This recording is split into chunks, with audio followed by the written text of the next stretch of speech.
Når vi kører kurser, om det er crashkurser eller lange forløb, så bygger vi altid op et fysisk, hvor de fysiske rammer er til stede til, at man kan være kreativ og seriøs på samme tid.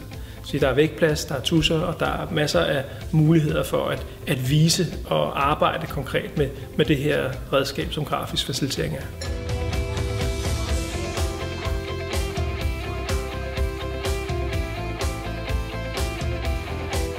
Det vi starter med, det er egentlig, at vi kommer ikke med noget, men beder om, at deltagerne selv tegner det, de sidst har tegnet.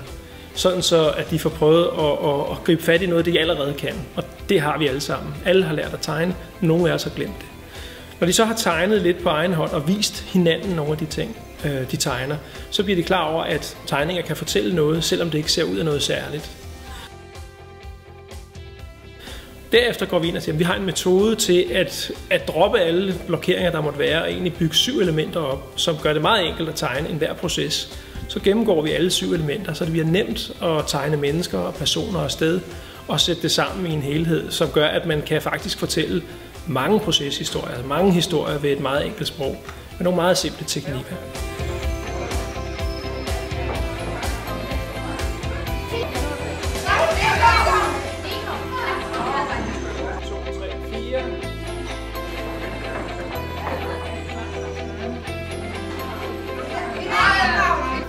Som det næst sidste i forløbet, der arbejder vi så med at få deltagerne til selv at beskrive, hvor de kan bruge det. Og vi hjælper dem med at prøve at skitsere nogle situationer, hvor man kunne anvende det. Altså, hvor ville du kunne bruge det derhjemme? Hvordan kunne vi forestille sig? Og giver vi nogle gode bud på, hvordan man lige kunne bruge det på den nemme måde, og så måske også på en lidt mere avanceret måde. Så de har nogle idéer og nogle enkle næste skridt, de kan tage. Og så får de taget hver deres eget lille handlingsskridt ved at sige, hvad jeg præcis gør i morgen. Som det sidste på et forløb, der gør vi lidt ud af at perspektivere anvendelsen af grafisk facilitering. Det vil sige, at vi viser nogle eksempler på, hvordan det kan anvendes, hvis det bredes ud bredt i større organisationer. Altså tager de enkelte tegninger, sætter dem sammen og får folk til at have en god, engagerende dialog i en organisation. Og dermed hjælpe deltagerne til at tage et lille skridt, men også vise, hvor meget de egentlig kan bruge den her nye kompetence.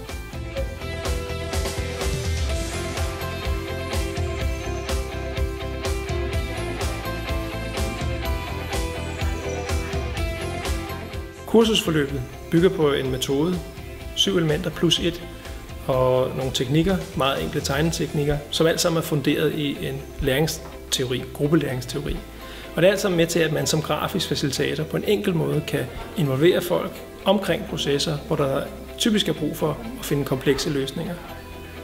Det er så en metode og en teknik, som har vist sig meget bredt anvendelig på tværs af kulturer, både nationalt og internationalt.